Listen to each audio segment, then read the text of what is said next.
Hello po mga kahanggan! Welcome to my vlog! Ngayong araw nga po pala ay magre-resta kami ng mga kulang na ingredients at gamit sa aming pwesto. Napansin po kasi namin na paubos na pala ang aming kalamansi at tissue.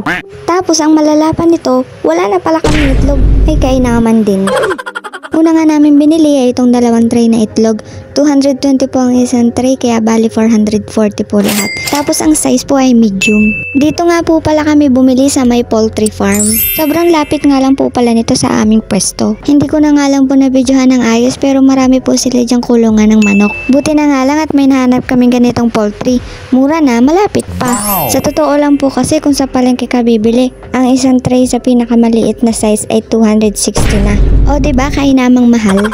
Pagkatapos nga pala namin bumili ng itlog ay pumunta naman kami sa may palengke. Sunod nga po pala namin binili ay tissue. Hindi na rin nga kami nagtagal dito kasi wala naman kaming ibang bibilhin kundi tissue lang. Dalawang pack nga pala ang binili namin, 15 pesos ang isa kaya bali 30 pesos lahat. Sunod nga namin pinuntahan ay sa may gulayan para naman sa kalamansi. Nagtingin-tingin pa nga kami ng maayos na mabibilhan ng kalamansi. Nung nakaraan po kasi palpak ang nabili namin. Hinog na yung iba kaya ang bilis nilang nabulok lahat. Sa wakas nga ay nakahanap kami ng maayos at hilaw na kalamansi. 1 kilo nga lang ang binili namin sa halagang 60 pesos. Pa isa-1 kilo nga lang pala ang binibili namin lagi. Hindi pa naman kasi ganun karami ang aming customer.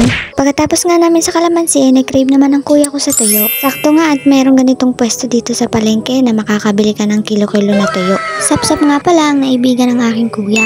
200 nga po pala ang kilo niyan kaya 1/4 lang ang binili namin sa halagang 50 pesos. Nabili na namin lahat kaya rin na nga pauwi na kami. Napakaswerte nga namin kasi saktong uwi namin saka naman umulan. Nagluto na din nga pala kami ng agahan at talagang magutom na. Total nanonood ka na lang din ay ipapakilala ko na po ang aming small business na Paresan.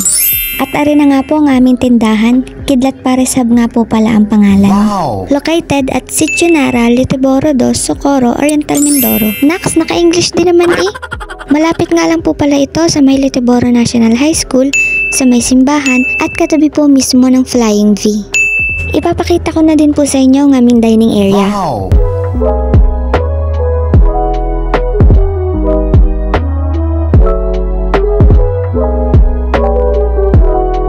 Mga kahanggan, ito nga po pala ang aming menu.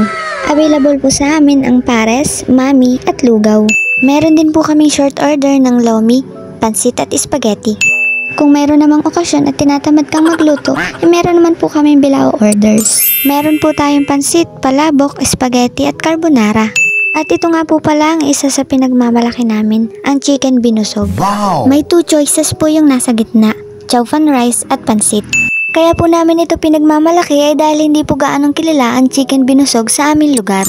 Ari nga po pala ang aming Facebook page. Wow. Kung hindi ka naman busy at hindi naman nakakabala ay baka naman pwedeng pakifollow ng aming page. Sa totoo lang mga kahanggan, naging mahina ang benta namin itong mga nakaraang araw. Araw-araw na kasing umuulan dito sa may amin. Pero okay lang naman kasi hindi naman laging ganito na mahina o di kaya ay walang benta. Kaya sa mga katulad namin dyan na may ganitong small business lalo na't kakasimula pa lang at dumadaan din sa ganitong pace na mahina ang benta, huwag po agad tayong panghihinaan ng loob. Pasasahan ba at makikilala din ang ating business. Kaya mga kahanggan, hanggang dito na lang muna, sa susunod ulit. Bye-bye!